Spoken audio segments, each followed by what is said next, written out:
Bonjour à toutes et à tous, soyez les bienvenus sur Foot Normand. C'est un épisode du débrief un peu exceptionnel qu'on vous propose ce lundi et pour cause.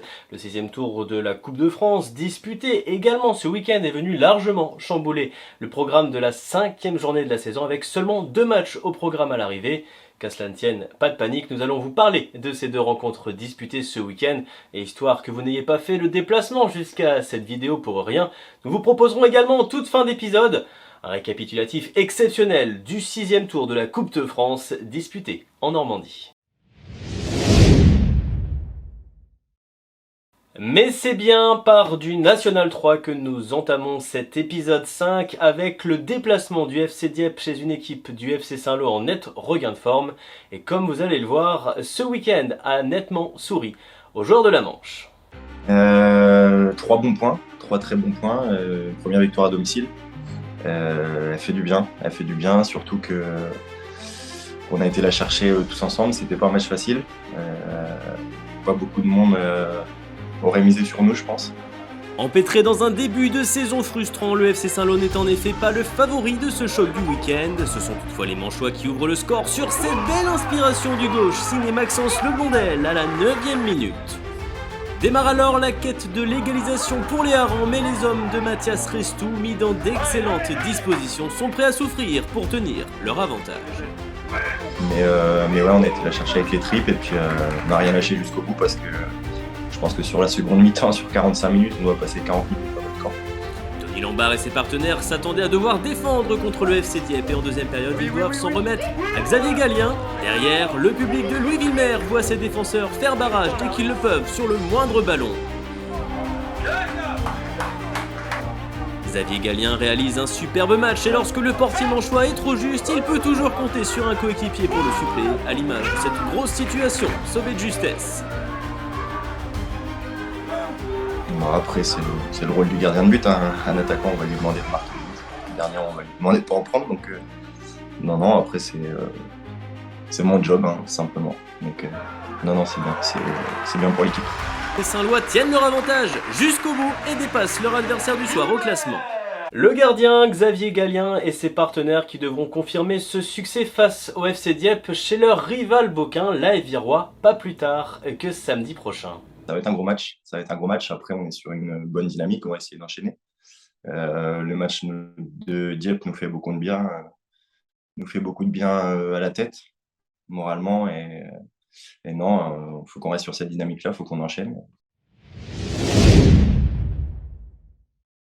Deuxième rencontre donc disputée ce week-end en National 3. Ce dimanche, la réserve de Queville, Rouen Métropole, a retrouvé le chemin du succès face au promu de Montgaillard. Une victoire 4-1 avec notamment 2 doublés signés Mamadou Kaloga et Isaac Chipamba.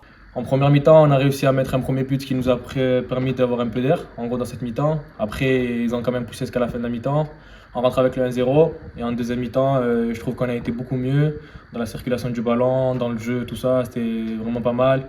Les entrants, ils ont apporté de la fraîcheur, de la vitesse. Et voilà, après le score de 4-1, je trouve qu'il reflète quand même assez le match, mais c'était une bonne équipe de Montgaillard en face et voilà. Forcément très déçu. Après, la première mi-temps, on était relativement en place avec le respect des consignes et des différents principes. L'attitude a fait qu'aujourd'hui le score reflète par rapport à notre attitude, surtout dès la deuxième mi-temps où on n'a pas su respecter à nouveau les principes et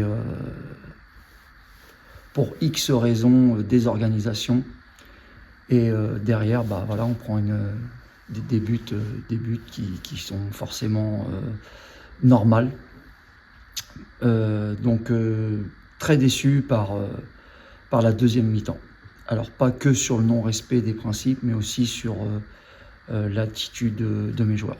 La réserve de Queville, Rouen Métropole qui ira passer un sérieux test le week-end prochain du côté de Venoix en allant y défier l'avant-garde caennaise. Montgaillard tentera pour sa part de rebondir à l'occasion du derby havrais face à la réserve du HAC.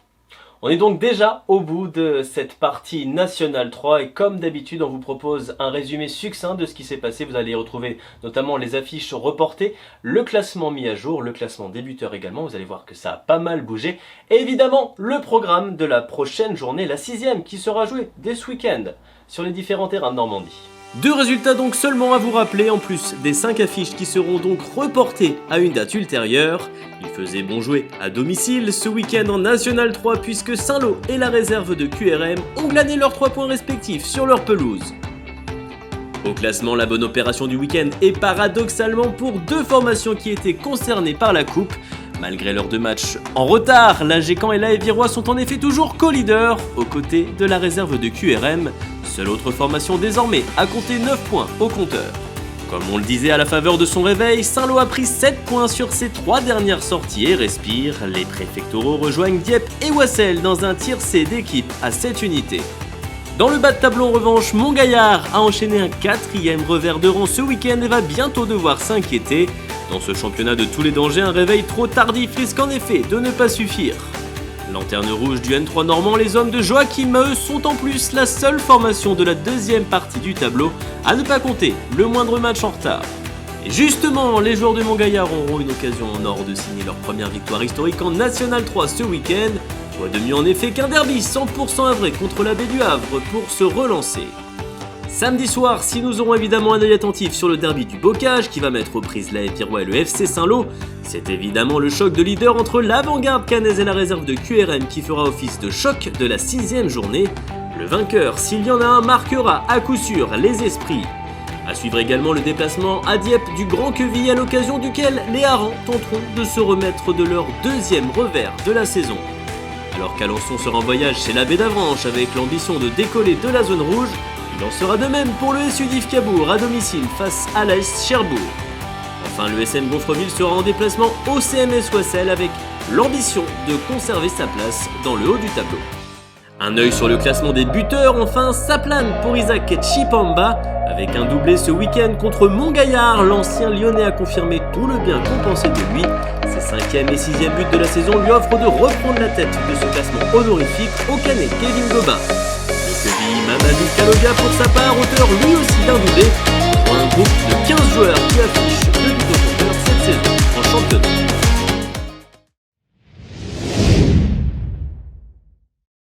Chose promise, chose due, on conclut donc cette émission avec une large partie consacrée à la Coupe de France et au 6e tour, en commençant ni plus ni moins que par le choc 100% National 3 qui a opposé ce week-end l'AGCAN à l'US Alençon. Voilà quelques semaines en National 3, Alençon était venu boire la tasse à Venoix en s'inclinant 4-1 contre l'AGCAN actuel co-leader du championnat. Ce week-end, le scénario a été tout autre. 35e minute, l'Ornéa Maury Tessier s'écroule dans la surface. L'arbitre de la rencontre accorde un penalty aux visiteurs. Dans cet exercice, l'attaquant Hakim El Hamdaoui ne tremble pas pour placer les siens en tête. En deuxième période, cette tête renversée du défenseur Tony Yomé surprend l'arrière-garde caennaise. Joël Lembo a le malheur de dévier dans ses propres filets. L'US Alençon sauf un break.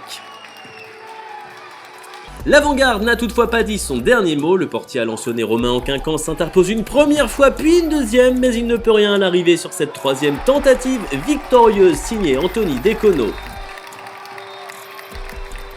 Dans une fin de match à suspense, dans les tout derniers instants, le gardien canet Hugo Agege, monté à porter le surnombre, n'est pas loin de devenir le héros en poussant Alençon aux prolongations, mais il manque le cadre, à bout portant. La chance de l'avant-garde est passée, ce sont bien les hommes de Vincent Legnaud qui disputeront le 7e tour de la compétition dans 2 semaines.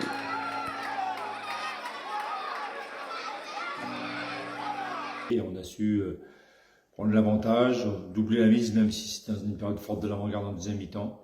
Et après, on a su tenir, même si en fin de match, on a eu cette émotion qui nous a fait peur sur cette frappe à la 50e minute qui est pas loin de rentrer. On est très heureux pour le groupe, pour le club, parce qu'en fait, c'est important de revivre un 7e tour.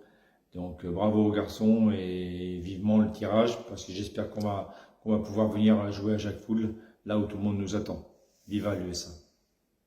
On n'a pas été récompensé, même si voilà, on revient à 2-1. Ça aurait pu être vraiment un tournant du match. On a repris le match en main. Après, la deuxième mi-temps, même si on a tout tenté, je dirais que on n'a pas eu ce grain de chance de folie qui a fait basculer le match vraiment en notre faveur. Si on revient à 2-2, c'est différent.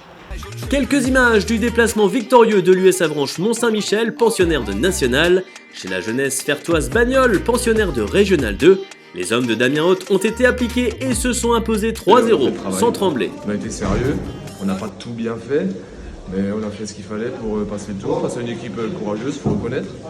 Il faut souligner l'abnégation, le courage de l'adversaire qui n'a jamais rien lâché. Mais on a mis le curseur technique suffisamment haut pour pouvoir maîtriser la rencontre, donc ça nous satisfait pleinement. Voilà. L'entame de saison 100% victorieuse de l'AF Virois s'est poursuivie à Cléon ce week-end. Chez un pensionnaire de Régional 2, les Bocains marquent d'entrée leur territoire. Le malheureux Ismaël Diack marque ainsi contre son camp dès la 3e minute. S'ensuit alors un récital du co-leader du National 3. 14e minute, le virevoltant Anas Lanrabette réussit un lob bien senti pour offrir à Vire un break d'avance. En renard des surfaces, lui aussi très en forme depuis l'entame de la saison, l'ex-rouennais Arthur Dallois s'en vient inscrire le 3e but des joueurs du Calvados à la 21e minute.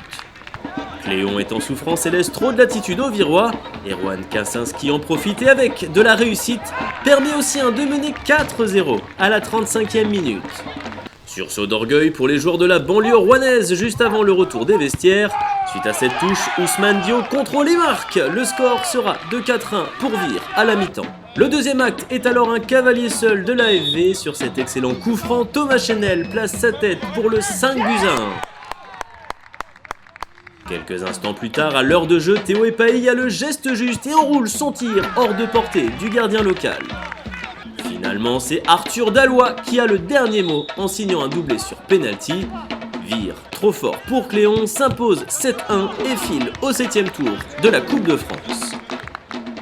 On l'avait pris vraiment très au sérieux. On avait l'expérience de l'année précédente contre Val-de-Reuil, R2, équipe un peu similaire où on avait été éliminé. Donc on avait vraiment à cœur de passer ce tour-là, d'arriver au 7e cours qui peut donner une belle rencontre pour les garçons. Donc voilà, le travail était fait. Moi je suis content de l'investissement. C'est dommage de prendre des petits cartons sur la fin parce que ça peut compter en championnat. En tout cas, l'essentiel est là et je tenais à passer un message à ma famille parce que j'étais à Disneyland ce week-end, c'était prévu depuis un an et du coup ils m'ont laissé partir un petit peu plus vite pour que j'assiste au match. Donc au moins je leur amène le 7e tour. L'équipe nous a respectés. En plus, on a démarré le match d'une très mauvaise manière. Il n'y a rien de pire pour proposer derrière une opposition. On prend un but au bout de 3 minutes, un cadeau. Donc, voilà, c'était dur. En tout cas, une belle équipe en face, une équipe qui visiblement est taillée pour jouer la montée. En tout cas, c'est tout le bonheur que je leur souhaite. Et puis d'aller au bout en Coupe de France, c'est toujours une belle compétition et avec des bons moments. Voilà, pour nous, elle s'est terminée aujourd'hui. Mais en tout cas, on retiendra quand même notre 6e tour. La capitale, c'est quoi?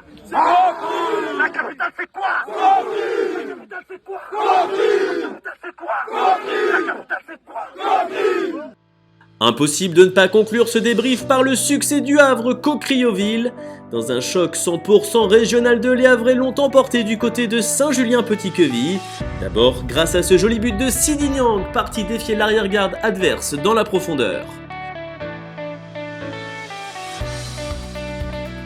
Les locaux égalisent bientôt sur pénalty et reviennent au vestiaire avec leurs espoirs de 7e tour intacts. Cependant, ce sont bien les visiteurs havrais qui vont rafler la mise lors du deuxième acte. Moussasso est trouvé dans la profondeur et s'en vient délivrer les siens. Cocrioville, pensionnaire de Régional 2, sera le petit poussé normand au prochain tour.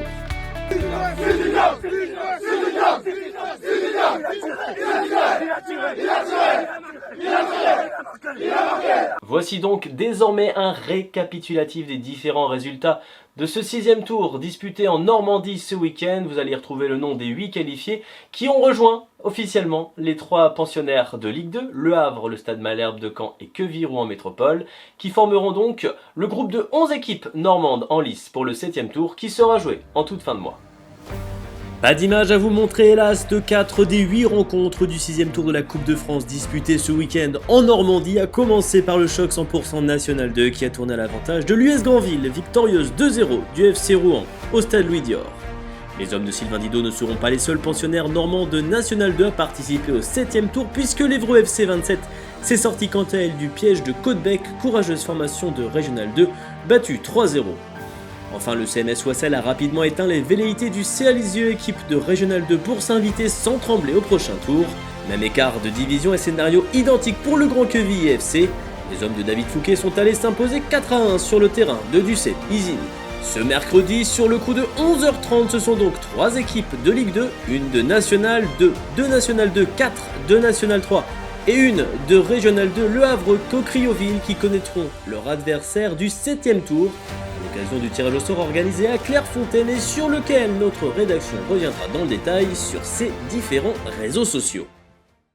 C'est donc la fin de cet épisode spécial, merci de l'avoir suivi, merci à toutes et à tous pour les différents partages sur les réseaux sociaux, toujours plus nombreux, ça récompense le travail fourni. Un grand merci encore une fois à toutes les personnes qui ont œuvré à la création de cet épisode. Pour ma part, je vous retrouve pas plus tard que lundi prochain pour parler d'ores et déjà de la 6e journée de la saison de National 3.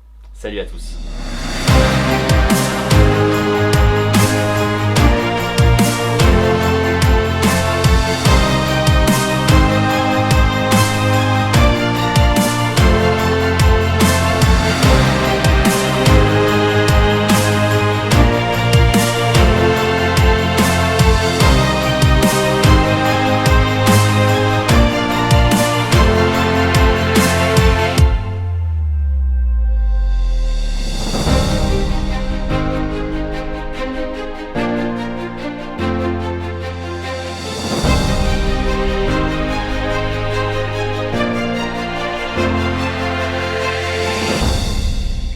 Non, après, c'est... Attends, c'était quoi la question déjà?